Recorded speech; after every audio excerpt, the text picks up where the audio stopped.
Now let's talk about what counts as plagiarism. As I mentioned earlier in this series of videos, I've had graduate students ask me before, how much do you need to change before it is not plagiarism? And how much material or how many words can I use without a citation? Well, those are both very good questions.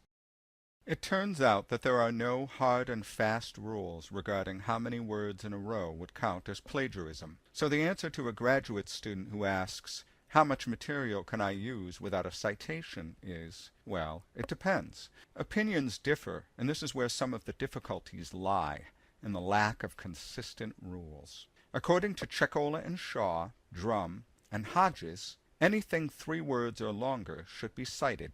Hexham, on the other hand, says that anything 4 words or longer should be cited. Roig says anything 5 words or longer should be cited. I would say that it depends upon both the content of the words and the context. For example, would I be guilty of plagiarism if I used this 7-word string without attribution or quotation marks? 2 heavy chains and 2 light chains.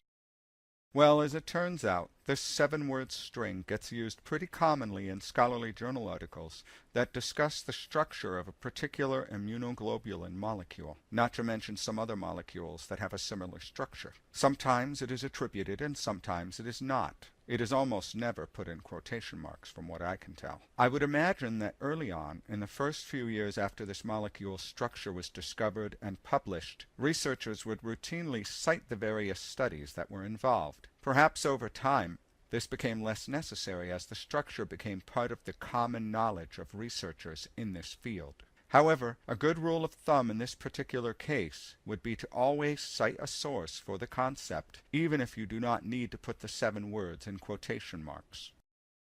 Now for another example. What if I used this 28-word string from Szabo 1998 without quotation marks and without attribution? Well, at this point we have crossed an invisible line through the gray area from a short string of words that might be either common knowledge or just a generic phrase that everyone uses, to a longer string of words that is more distinctive. This sentence expresses an original idea. The important thing is that this sentence is the original expression of one author. You should not use it without citation and quotation marks.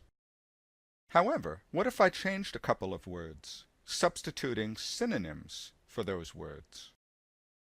What if I changed a couple more words? Well, the basic idea is still intact, as is the basic structure of the author's sentence. Just substituting a few words here and there falls into what Dr. Rebecca Moore Howard called patch writing. It is incomplete paraphrasing, and you shouldn't do it in academic writing. An acceptable paraphrase rephrases an author's ideas in your own words. It is okay to use a few words from the original. In fact, it may be impossible or unrealistic to try to paraphrase scholarly material without using some of the original words, particularly in the science and technology fields. Just don't use most of them and in the exact same order. Doing a good paraphrase means demonstrating that you understand the basic ideas of the original text and that you are not just parroting the ideas. Now, we are going to discuss ways that you can write well and in the process avoid plagiarism.